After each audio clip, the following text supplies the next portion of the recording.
मेधमूलं तद सुखम न वेदाः देवश्रुतीन श्रुतीन भगवता। भगवान सूत जी ने सौनक आदि 88,000 ऋषियों को भागवत की महिमा सुनाते हुए भक्ति ज्ञान और वैराग्य और मोक्ष की कथा श्रवण करवाई। कहा सौनक जी, एक समय नारद जी के पिता ब्रह्मा बीमार हो गए, अशांत हो गए ब्रह्मा जी। अब कथा को समझ लें, सब लोग कथा को समझें, पर जिन्होंने मुझे बुलाया है नारियल दे के वो विशेष कथा को समझे महाराज। लाभ श्रुतो भगवतान योग ब्रह्मा। ओ भैया गोविंद जी, आप हमेशा कहते रहते हो गुरुजी सब बीमार रहते घर में, अब कथा श्रवण करो, बीमारी घर से कैसे निकल जाएगी। इस कथा को श्रवण करने से घर में से बीमारी निकलती है, ये फल है इस कथा का। 20 मिनट में कथा पूरी हो जाएगी, चिंता की बात नहीं है, और घर से सारी बीमारियां भी भाग जाएंगे महाराज। ब्रह्मा बीमार पड़े हैं और नारद जी आज अपने पिता ब्रह्मा को प्रणाम करने के लिए ब्रह्मलोक में गए। जिनके घर में बीमारियां बहुत रहती हैं उनको ये कथा ध्यान पूर्वक श्रवण करना है महाराज। बीमारियों से निसंकोच निजात मिले तो ऐसे महात्म भागवत का है। ब्रह्मा जी अशांत बैठे हुए ही प्रणाम किया पुत्र नारद जी ने। नारद जी ने पूछा ब्रह्मा जी से, पिताश्री आज आपको प्रणाम करके हमें आनंद नहीं मिला और आपके चेहरे पर आनंद नहीं दिख रहा। पुत्र होने के नाते मैं चाहता हूं कि मेरे पितरों को सुख मिले, शांति मिले। तो पिताजी आप ये बताइए, आप परेशान क्यों हैं, क्या हो गया है।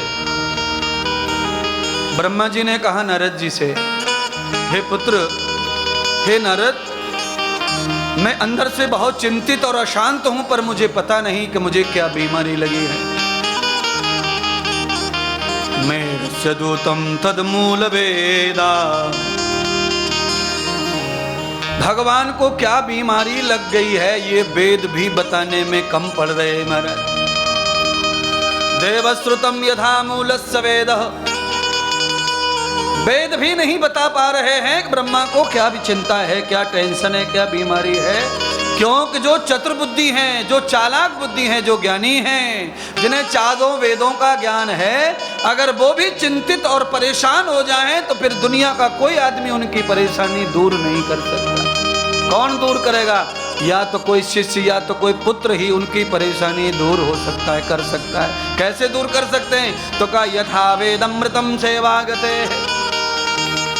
नारद जी ने अपने पिता ब्रह्मा की परेशानी को दूर करने के लिए संकल्प लिया कि हे पिताजी, जब तक आपकी शांति नहीं मिल जाएगी, आपको आप प्रसन्न नहीं हो जाएंगे, तब तक मैं नारद ये व्रत लेता हूं कि तीनों लोग 14 भवन में कहीं भी जाऊंगा, सारे अनुष्ठान, सब तीर्थ, सारी पूजा पाठ, दान सेवा करूंगा, पर कहीं से भी आपका इलाज लेकर आऊंगा।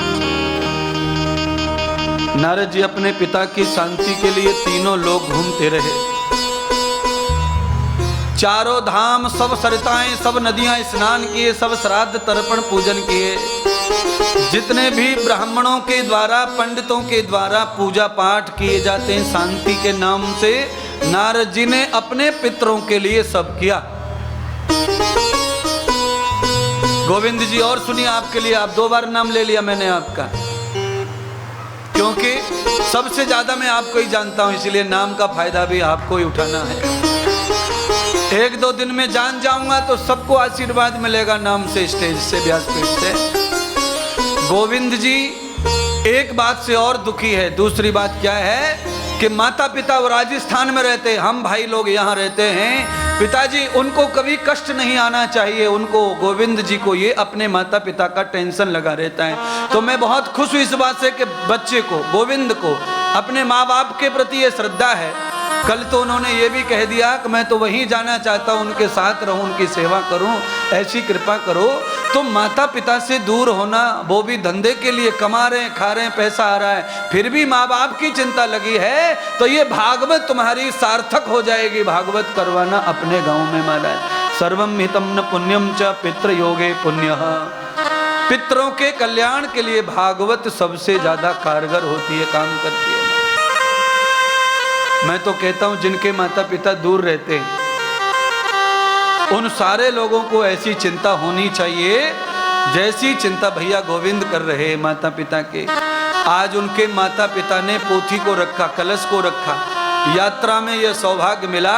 आगे की कथा सुनिए तब समझ में आएगा कि हम क्या कहना चाहते हैं। ब्रह्मा जी के शांति के लिए नारद जी ने पुत्र होने के नाते सारे लोक में तीर्थ किया, यात्रा की पैदल, सब तीर्थों में कर्म कांड किए, पूजा पाठ किए, गया गए, वहां भी तर्पण किया, त्र्यंबकेश्वर गए, उज्जैन में महाकाल की नगरी में जहां जहां भारत की धरती पर श्राद्ध तर्पण होते पितरों के लिए, नारद जी ने सब किया, पर ब्रह्मा को कोई स्वास्थ्य लाभ नहीं मिला। ब्रह्मा दुखी के दुखी रह गए। इसका मतलब क्या है? इसका मतलब यह है कि विशेष शांति करनी हो तो इन तीर्थों में जो होता है वो विशेष शांति प्राप्त कराने वाला नहीं है। सामान्य शांति मिलेगी पर विशेष शांति नहीं मिलेगी। विशेष शांति, पितरों का वास्तविक कल्याण कैसे होगा? तो नारद जी बैठे बैठे चिंतित हैं, जंगल में बैठे, सब तीर्थों से पराजित होकर हार कर आ गए, कहीं से कोई सुख नहीं मिला, लाभ नहीं मिला नारद जी को। तो नारद जी बेचैन होकर, परेशान होकर बैठे अकेले। बहुत सारे संतों को पता चला कि नारद जी परेशान, नारद जी दुखी। सारे संत महात्मा जुड़ गए और नारद जी के पास आए और नारद जी से पूछा, नारद जी अश्यम कारणम भूत्वाम तदम यस्यम न विशारद। आपके रूप रंग चेहरे को देखकर ऐसा लग रहा है कि आप बहुत बड़ी अशांति और कलेश में बैठे नारद जी। हे नारद जी, सारी दुनिया का दुख दूर करते हो, सबके चेहरे पर मुस्कान लाते हो, आपके चेहरे पर जो गम और दुख देखा तो हमारा तो सब कुछ खत्म हो गया नारद जी, आप बताइए क्या हुआ है। तो नारद जी ने अपनी कथा सुनाई, कहा मेरे पिता बीमार चल रहे हैं। और सुनिए, जिनके गुरु चिंतित हों, जिनके पिता माता चिंतित हों, उन पुत्र उन शिष्यों को सुख लगना, शांति लगना, आनंद लगना, ये पाप ही है महाराज, ये दुख है, पाप है महाराज। व्यम्मम न गति मूलस्य वेदम। बेटा बेटी की वजह से भी माँ बाप दुखी हैं, चेलों की वजह से गुरु दुखी हैं, वो तो नरक में जाएंगे ही चेला और बेटा बेटी, पर नारद जैसे शिष्य और बेटा बेटी भी दुनिया में होते हैं जो आपत्ति काल में पिता को, माता को और गुरु को सपोर्ट करते हैं, मदद करते हैं और उन्हें रिलैक्स भी करना चाहते हैं, शांति देना चाहते हैं।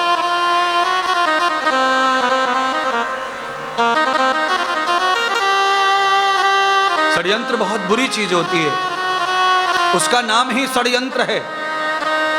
सठ लोग जो यंत्रणा करते हैं उसे षड्यंत्र कहते हैं। मूर्ख बुद्धि, दुष्ट बुद्धि, लाचार बुद्धि जो षड्यंत्र करते हैं वो बहुत बुरा होता है। संभूतम दर्शनम तथा मुत्वा वेद दर्शनम। आज नारद जी का दर्शन संतों ने किया, तो आज पहले से ही 2 घंटे से आप समझ रहे हैं कथा को, संत के बगैर संत को भी लाभ प्राप्त होता नहीं है महाराज। आप तो संसारी हैं, संसारी का कल्याण संत करेगा, क्योंकि संत और संसार दोनों एक ही अक्षर से बनता है। संत में भी वही सा है और संसार में भी वही सा है, दोनों की राशि एक है, दोनों का मकर एक है और दोनों की विभक्ति एक है और दोनों का धातु एक है महाराज। संसार को संत ही तारते हैं, संसारियों को भी संत तारते हैं। आज नारद जी संसारी बन गए, ब्रह्मा जी की शांति के लिए नारद जी अशांत हो गए, तो संतों ने आके नारद जी से कहा, नारद जी आपकी व्यथा सुनकर ऐसा लगा कि आपकी मदद करनी चाहिए। आपने चारों धाम देख लिए, सब तीर्थ देख लिए, पर आप हमारे कहने से एक जगह और चले जाओ जहां पर शांति है। कहाँ जाएं? तो संतों ने नारद जी को कहा कि वृंदावन धाम चले जाइए। जब आप वृंदावन जाएंगे तो आपको पिताजी की कल्पना पूरी हो जाएगी।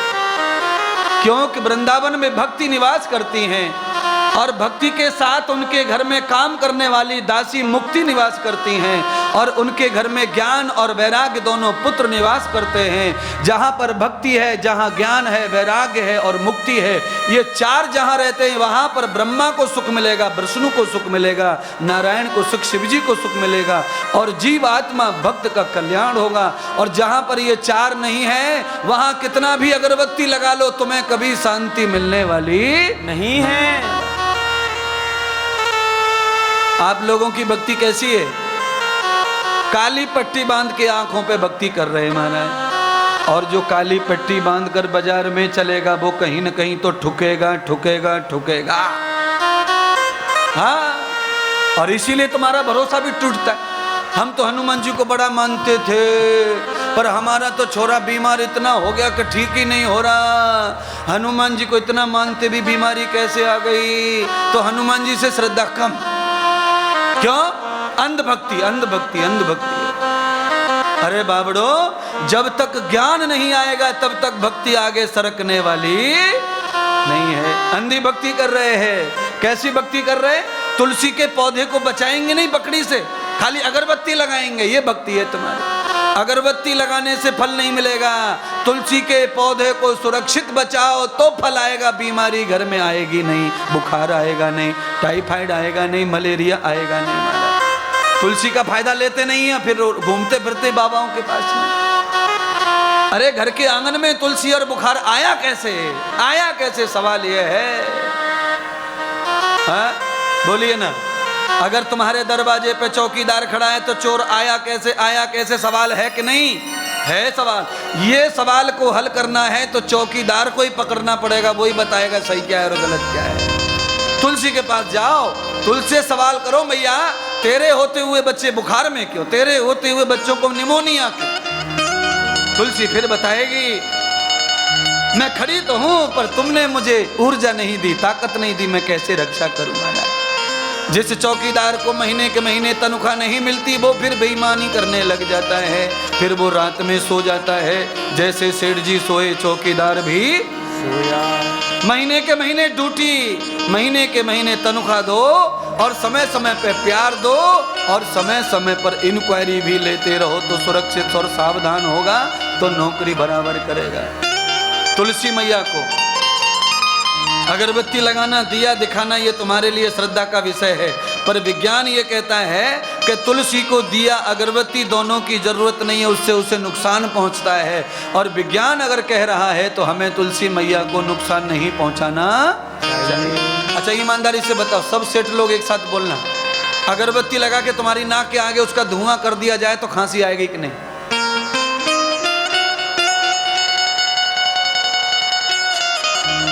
आएगी। अच्छा खांसी आना अच्छी बात है कि बुरी बात? बुरी बात। खांसी से सुख मिलता है कि दुख? बिल्कुल अगरबत्ती को दुख मिल रहा है, इसलिए वो तुम्हें सुखी कर रही नहीं है। हाँ, अगरबत्ती भगवान को अच्छी है, तुमको अच्छी नहीं। कितना फर्क है देख लो। और तुम अच्छे का भगवान अच्छा, ये बताओ। बीड़ी कौन पीता? तंबाकू कौन चबाता? शराब कौन पीता? कभी कभी अंडा कब कौन कौन ठोकता? फिर भगवान अच्छा कि तुम अच्छे? बोलो। तुम बुरे भगवान अच्छा, तुम में दोष भगवान निर्दोष, तुम अपवित्र भगवान पवित्र, तुम अनलिप्त भगवान निर्लिप्त। इसीलिए तुलसी की परिक्रमा, तुलसी को अगरबत्ती धूप बत्ती दिया ये सब दिखाओ, पर तुलसी के पेड़ में सुरक्षा जरूर होनी चाहिए। तुलसी को बड़ा करो, बड़ा करो, अपनी तरह बड़ा करो। हाँ, तुम बड़े हो गए, धनवान हो गए, दुकानदार हो गए, व्यापार हो गए, मकान हो गए, कार हो गए, गाड़ी हो गए, नाम हो गए, पर तुलसी ज्यों की त्यों रखी आंगन में, ज्यों की त्यों रखी है। बताओ है? तुलसी 15 साल पहले लगाई थी और बच्चा 5 साल पहले हुआ है, 5 साल का बच्चा स्कूल जाने लग गया, पर तुलसी उसी थामरे में, उसी गमले में, बड़ी नहीं की, बड़ी नहीं की। अरे तुलसी बड़ी करो, मैं ये कहना चाहता हूं। जब तक तुलसी की बढ़ती नहीं होगी तुम्हारे दुखों की निवृत्ति नहीं होगी माला। क्यों? प्रयान तुलसी दलौ भूत्वाम वेद श्रुति च भगवताम। वृंदावन के लिए नारद जी को भेजा संतों ने मिलके। तुलसी का असली नाम है वृंदा। वृंदावन कदम के पेड़ और तुलसी के पेड़ के अलावा वृंदावन यमुना के तट पे कुछ भी नहीं था। आज से 5000 वर्ष पहले तब उसका नाम वृंदावन था। और उसके बाद भगवान कृष्ण ने लीलाएं की तो फिर वो वृंदावन धाम हो गया, तीर्थ हो गया, अलग हो गया।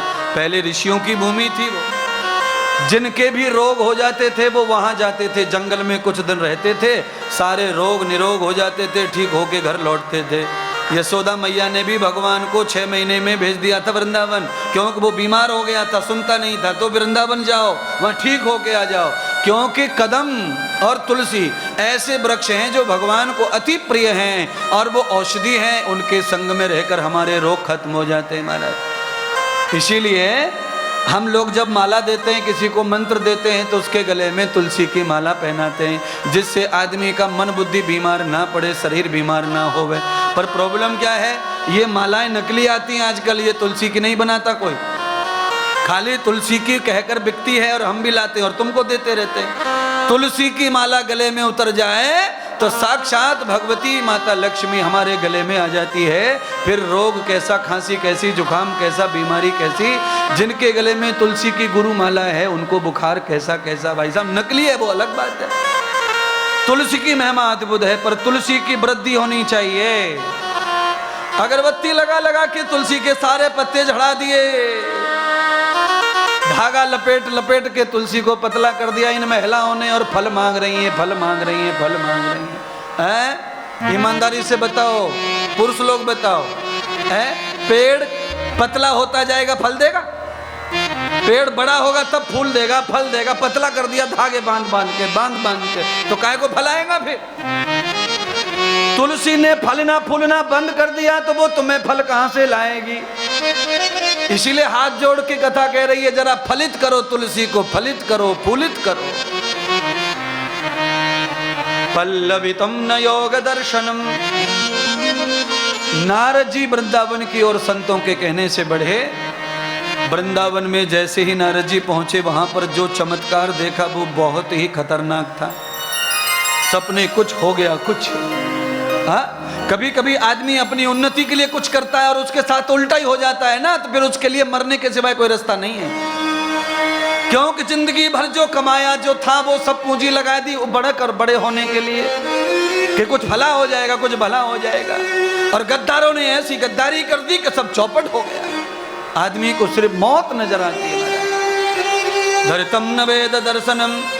आज नारद जी फेल हो गए तो उन्हें पितृदोष लग जाएगा, माता पिता का ऋण नारद जी पर चढ़ जाएगा, जो जन्म जन्म कोई फिर चुका सकता नहीं है। याद रखना, साहूकार का ऋण चुका सकती है जन्म लेकर के भी, अगला जन्म चुका देंगे, बैल बन के आ जाएंगे, नौकर बन के आ जाएंगे, कुछ भी मशीन बन के आ जाएंगे। पर गुरु और माता पिता का ऋण 100 जन्म लेके भी चुकता नहीं होता है। इसलिए गुरु और माता पिता का ऋण कभी नहीं रखना चाहिए। दिल खोल के सेवा करो, दिल खोल के श्रद्धा करो, तन बदन लुट जाए पर गुरु और माता पिता नाराज नहीं होने चाहिए। तो भागवत कथा ये प्रसन्न करती है। साहूकारी का ऋण चुकाया जा सकता है, पर गुरु का ऋण कैसे चुकाया जाए? क्यों? जिन गुरु की महिमा तो तुलसीदास प्रथम कर रहे हैं, रामायण बाद में, राम का नाम बाद में ले रहे हैं, पहले गुरु बंदो। रामायण में खोलते से ही गुरु वंदना, भागवत में खोलते से गुरु वंदना है। और जहां भी जाएंगे बिना गुरु के भगवान के नाम की वंदना प्रारंभ नहीं होती, फिर मन नहीं लगेगा, चित्त नहीं लगेगा मन में। इसलिए सदगुरु भगवान कहते हैं, देवश्रुतम योग मूलम च विहिताम। नारद जी ने वृंदावन में देखा कि मार्ग के साइड में, मार्ग के एक तरफ में एक महिला रो रही है जिनका नाम भक्ति है। ज्ञान और विवेक 2 पुत्र हैं जो मूर्छित हो गए, जांघों पर पड़े हैं, दरिद्र हो गए।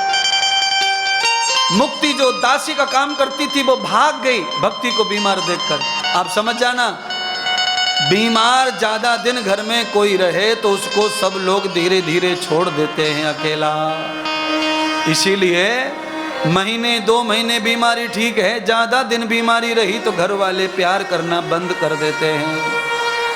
भगवान पांडाल में किसी के घर में ऐसी बीमारी ना हो जो महीने 2 महीने खटिया पे रहना पड़े, क्योंकि फिर घर में कोई वफादार ऐसा नहीं है जो सेवा करे 6 महीने 15 दिन, महीने, हफ्ते भर सेवा होती है, फिर बाद में सब लोग टेंशन में आ जाते हैं। इसीलिए आपके रोग निकल जाए, धोग निकल जाए, व्याधि याधि निकल जाए। सदगुरु भगवान सूत जी कहते हैं, नारद जी ने भक्ति को कहा, देवी तुम्हारी वजह से संसार सुखी है और तुम बीमार पड़ गई तो संसार बीमार हो जाएगा, इसलिए हे देवी मैं तुम्हें सुखी करूंगा जल्दी से जल्दी। नारद जी अपने पिता की सेवा भूल गए और भक्ति की सेवा करने लग गए, लौट के आ गए वृंदावन से, और नारद जी विंध्याचल पर्वत की ओर, हिमालय की ओर चल पड़े। माना यथावद्री विशारदम नाथस्य योग शंकर नारायणम यथा पुत्रम योगस्य प्रियात इदन्न मम। जहाँ भगवान नारायण के पुत्र सनत कुमार रहते थे, भद्र का आश्रम में हिमालय की ओर, उधर नारद जी निकल पड़े वृंदावन से। अब नारद जी ने संकल्प कर लिया कि जब तक भक्ति प्रसन्न नहीं हो जाएगी, जगत का कल्याण होने वाला नहीं है। अब तो मुझे भक्ति के प्राण प्रसन्न करने पड़ेंगे, उसके लिए हिमालय की ओर बढ़े। संसार की सेवा नहीं हो पा रही है। संसार में लोग जब दुश्मन हो जाएं तो हिमालय ही एक ऐसा है जो साधु की मदद करता है। हिमालय विसंगति गति न भूतस्स मेधाम, एक मौका और देंगे हम सुधरने का, नहीं तो हम खुद ही हिमालय चले जाएंगे। नारद जी ने संकल्प लिया। सच्चे साधु ऐसा ही संकल्प लेते हैं, इस दुनिया को छोड़ देते हैं जहां पर धोखा है, और जो नकली हैं वो लड़ते रहते, क्योंकि धोखेबाज लड़ते रहेंगे, पर जिनमें धोखा कभी जिंदगी में किसी को नहीं दिया वो धोखा सहन भी नहीं कर सकते। प्रभुताम दर्शनम प्रभुताम योग पुण्यम प्रभुताम योग प्रपन्नम प्रभुताम योग प्रियाणाम प्रभुताम योग गम्यम प्रभुताम योग अर्पणम। आज ऐसा योग प्रभु की कृपा से नारद जी को आया कि जिस रास्ते से नारद जी जा रहे थे उसी रास्ते से सनत कुमार ब्रह्मचारी चारों भाई आ रहे थे। नारद जी को देखा, आपस में संत से संत मिले, दोनों ने प्रणाम किया। नारद जी को कहा सनत कुमारों ने, आज हम जाने नहीं देंगे अपने आश्रम से, आज आपको हमारे आश्रम रुकना पड़ेगा और हमारी सेवा लेकर हमें धन्य करना पड़ेगा। आप समझ लो, भगवान विष्णु के पुत्र कहते हैं कि संत की सेवा मिल गई तो हम धन्य हो जाएंगे। भगवान के पुत्र कहते हैं ऐसा। अब संत की महिमा क्या है समझ लो। संत की सेवा एक दिन भी मिल गई तो सनत कुमार कहते हम धन्य हो जाएंगे, पर नारद जी कहते हैं हम सेवा दे नहीं सकते आपको, क्योंकि हम परेशान हैं। और साधु जब परेशान होते हैं तो उन्हें किसी की भी सेवा प्रिय लगती नहीं। नारद जी परेशान थे क्योंकि नारद जी के सिर पर ऋण चढ़ा हुआ है। ऋण अब कैसे चुकाएं, उनके पास तो कुछ था नहीं, जो था वो उन्होंने किया पर नहीं चुकता। तो सनत कुमारों ने कहा नारद जी आपका जो भी कष्ट है, दुख है, हमें बताओ, हम ठीक कर देंगे। नारद जी ने पहले पिता ब्रह्मा की बात कही। ब्रह्मा की शांति के लिए वृंदावन गए, वहां भक्ति परेशान मिली, ज्ञान और वैराग्य सोए हुए मिले और मुक्ति भाग चुकी है वृंदावन से। तो नारद जी ने यह कथा सुनाई तो सनत कुमारों ने कहा देखो नारद जी, भक्ति भी प्रसन्न हो जाएंगी, ज्ञान और वैराग्य दोनों पुत्र भी जवान हो जाएंगे और मुक्ति भी आ जाएगी लौट करके भक्ति के चरणों में, और पिता ब्रह्मा को भी आप प्रसन्न करके आप पुत्र ऋण से मुक्त हो जाओगे। उसके लिए आपको हमारे आश्रम में 7 दिन रुकना पड़ेगा। आप ऐसा कीजिए, हम आपकी सेवा करते हैं, आपके सारे काम पूरे कर देंगे। नारद जी आप आश्रम में रुको। तब नारद जी ने कहा कि जब मेरे कार्य पूरा कर दोगे, मेरी मदद करोगे तो अवश्य मैं आश्रम में रुक जाऊंगा। आज नारद जी भद्र का आश्रम में रुके। भाई बहनों, सारे महात्मा संत जुड़ गए नारद जी की वजह से और बैठ गए। सनत कुमारों ने नारद जी के हाथ में नारियल श्रीफल रख दिया, सुपारी रख दी और संकल्प पढ़ दिया। तत्सश्री ब्रह्मणो द्वितीय प्रहराब्दे सतमन मंत्रे अष्टाविंशति तमे श्वेत बारह कल्पे जम्बुदीपे भरतखंडे आर्यवर्तांतर्गते कस्मिन् देशा मासानां मासे उत्तमं मासे फागुन मासे त्रिमुन पुण्यतिथौ मासानां पुण्य सिद्धौ सर्वे नाम यथा मूलम पितृ शांति भगवता ज्ञान मूलम मोक्ष शांति प्रियात्मनम ज्ञानस्य वैराग्यम तदाह उपतन्न भक्ति मूलाय प्रसन्नं भवेत रूपाय यजमान कामान सिद्धये अद्यमेव कर्मण्य भात भूषाणां सर्वे सर्वदेवानां पुण्यतिथौ श्रीमद् भागवत पारायणम अनुष्ठानम संकल्पम कुर्यात। नारद जी को चावल देकर कहा महाराज आप भागवत का संकल्प लीजिए कि आज आप अपने पिता ब्रह्म शांति के लिए, पितृ शांति के लिए, भक्ति की वृद्धि के लिए, प्रसन्नता के लिए, ज्ञान और वैराग्य के लिए और मोक्ष की प्राप्ति के लिए आप कथा श्रवण करने के लिए बैठे हैं और हम आपको कथा सुनाएंगे। नारद जी कथा श्रवण करने के लिए बैठ गए भाई बहनों। संभूतम प्रपन्नम च संभूतम गतिनाम। आज नारद जी भागवत की कथा श्रवण करते हैं सनत कुमारों के मुखार बिंद से।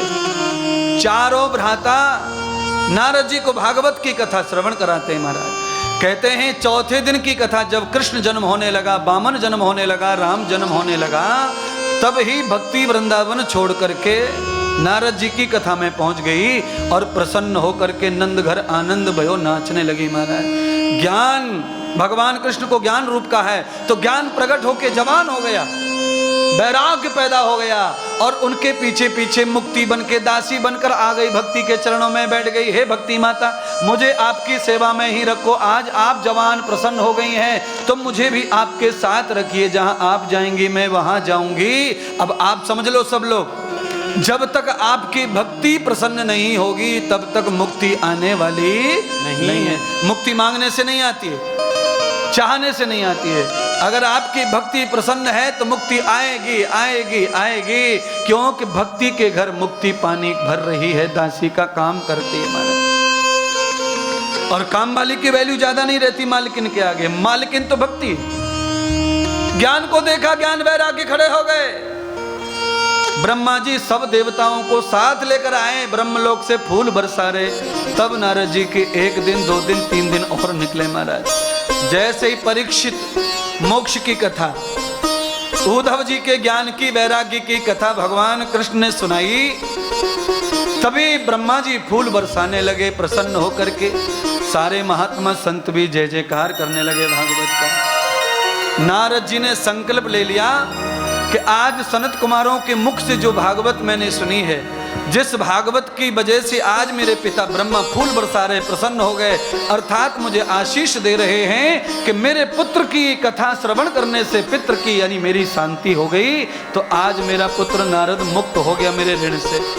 यहाँ पर जितने भी बेटे बेटियां बैठे हैं, जिन्होंने भी ये कथा की है, उनके भी पितृ ऋण से मुक्ति हो जाएगी, उनके पितृ जहां भी होंगे मुक्त हो जाएंगे। और मैं कह रहा हूं 7वें दिन आप पर भी फूल बरसेंगे, ये मेरी गारंटी है। आप 6 दिन इंतजार कीजिए, पुष्प वर्षा होगी आपके ऊपर, आपको आशीर्वाद मिलेगा। वेदामेताम तत्पुरुष मेधाम योगस्य मूलम भागवतम तथा। नारद जी ने 7 दिन भागवत की कथा को सुना। बद्रिक आश्रम में बैठकर सनत कुमारों ने कथा सुनाई। आज नारद जी ने प्रसन्न होकर के भक्ति को देखा, नाच रही है, ज्ञान और वैराग्य बड़े हो गए, दिमाग और बुद्धि प्रसन्न हो गए। ब्रह्मा जी फूल बरसा रहे, सब देवता धन्य धन्य हो गए। उसी समय भक्ति माता ने नारद जी को आचार्य बनाया। भक्ति माता कहती हैं, देव संसार में आप ही ऐसे देवता हैं जो मेरा प्रचार कर सकते हैं। आज नारद जी ने भक्ति का प्रचार करने का संकल्प लिया है। और मैं आपको कहना चाहता हूं, अगर देश में भक्ति, कलयुग में इतने दुष्टों के बीच में, गद्दारों के बीच में भी भक्ति जिंदा है तो सिर्फ भागवत की वजह से जिंदा है, संतों की वजह से जिंदा है। अगर भागवत का लोप हो जाए तो कहता हूं भक्ति संसार में तुम्हें फिर कहीं दिखाई दे सकती नहीं है। जहां भी प्रसन्नता, जहां भी आनंद है, भक्ति माता भागवत है। आज मैं आया हूं, आप आए हैं इस पंडाल में, ये सिर्फ और सिर्फ भागवत माता की मेहरबानी से हमारा सबका आगमन हुआ है। आज मैं आपको ये कहना चाहता हूं कि भागवत की ये महिमा है कि नारद जी का सारा संकल्पना, सारे सपने पूरे हो गए। कथा श्रवण करने से पितृतांति हो गई, पितरों का कल्याण हो गया, भक्ति का कल्याण हो गया, भक्ति जीवित हो गई, बच्चे जीवित हो गए। तो ज्ञान और वैराग्य, भक्ति सब आपके जीवित हो जाएं।